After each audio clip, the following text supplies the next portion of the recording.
আমাদের সমাজে কিছু বেয়াদব মেয়ে আছে, কথায় কথায় স্বামীর সাথে বেয়াদবি করে, তর্ক করে। শ্বশুর শাশুড়ি দেখতে পারে না, ননদ দেবর দেখতে পারে না। বাপ মার কুবুদ্ধি শুনে নিজের সংসারে গ্যাঞ্জাম সৃষ্টি করে, নিজের স্বামীর সাথে গ্যাঞ্জাম করে। ননদের খাবার দেখতে পারে না, দেবরের খাবার দেখতে পারে না। শ্বশুর শাশুড়িকে খেজমত করা তারা পছন্দ করে না। এটার কারণ হলো তার বাপ মার কুবুদ্ধি সে শোনে, সেই অভ্যাসটা তার এখনো রয়ে গেছে।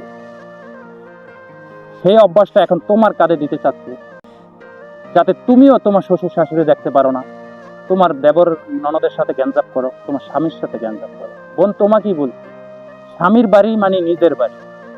একটা মেয়ের যখন বিয়ে হয়ে যায়, এই স্বামীর বাড়ি তার সবচাইতে নিজের বাড়ি।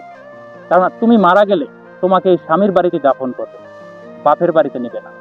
তাই বলছি বোন, এখনো সময় আছে, স্বামীর কথা মতো চলো, শ্বশুর শাশুড়ির সাথে ভালো ব্যবহার করো, ননদ দেবরের সাথে সুন্দর সম্পর্ক রাখো। এক ননদ তো সবসময় তোমার বাড়িতে এসে বসে থাকবে না, শুধু ক্ষণিকের জন্য, কিছুদিনের জন্য তোমার বাড়িতে আসবে। কিন্তু তোমার এই আচরণে তোমার সবার কাছে তুমি দোষী হবা। তার চাইতে তুমিও ভালো থাকো, সবাইকে ভালো থাকতে হবে। কথাটা খারাপ লাগলেও এটাই বাস্তব। আমার জীবনে নিজের কপাল কুড়ছি, নিজেই দোষ দেব কারে।